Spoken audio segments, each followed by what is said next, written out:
राज्याच्या उपमुख्यमंत्री सुनेत्राताई पवार यांनी श्री विठ्ठल रुक्मिणी मातेचे दर्शन घेतले। यावेळी मंदिर समितीच्या वतीने मंदिर समितीचे सहअध्यक्ष गहिनीनाथ महाराज औसेकर यांच्या हस्ते उपमुख्यमंत्री सुनेत्राताई पवार यांचा शाल व श्री विठ्ठल रुक्मिणीची मूर्ती देऊन सत्कार करण्यात आला।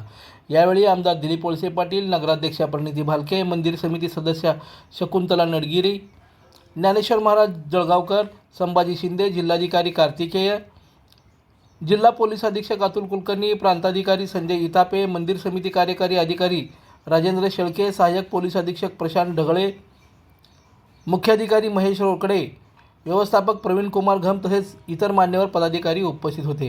तत्पूर्वी उपमुख्यमंत्री सुनेत्राताई पवार यांनी श्री विठ्ठल रुक्मिणी संवर्धन विकास आराखड्याअंतर्गत सुरू असलेल्या कामाची पाहणी करून माहिती घेतली। यावेळी गहिनीनाथ औसेकर महाराज यांनी मंदिर जतन व संवर्धन विकास आराखड्यासंदर्भात अंतर्गत करण्यात आलेल्या कामाची माहिती दिली।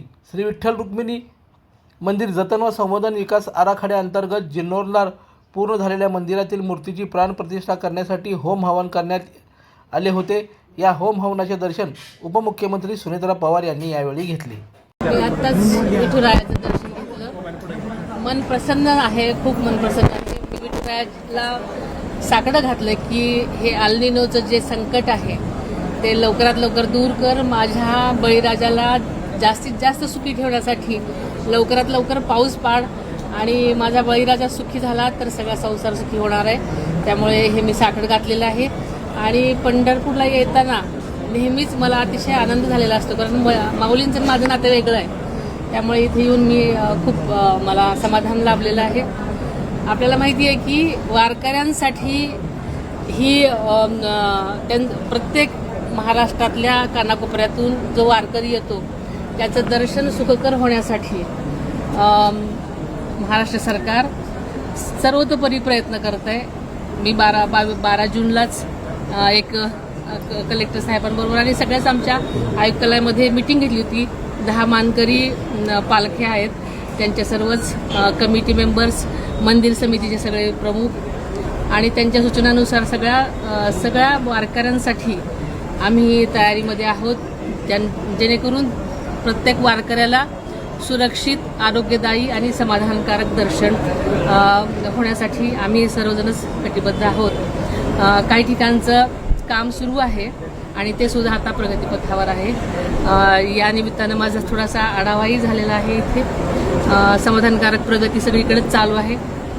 त्यामुळे माझा येणारा वारकरी अत्यंत समाधानाने त्याला विठुरायाचं दर्शन मिळणार आहे अशी मला खात्री वाटते।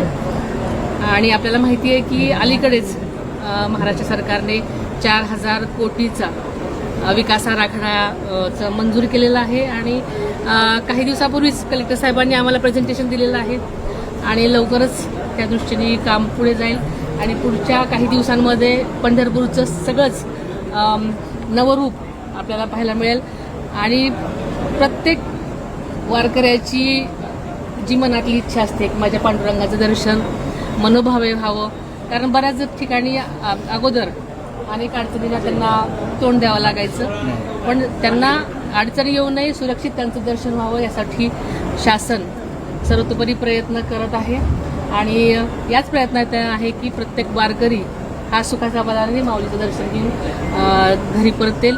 आणि नक्कीच माऊली राया आता अलीकडे काही ठिकाणी पाऊस पडलेला आहे, सर्वत्र चांगला पाऊस पाडतील अशी मला खात्री आहे। आमची हाक ऐकतील। लाईक करा, कमेंट करा आणि सबस्क्राईब करायला विसरू नका।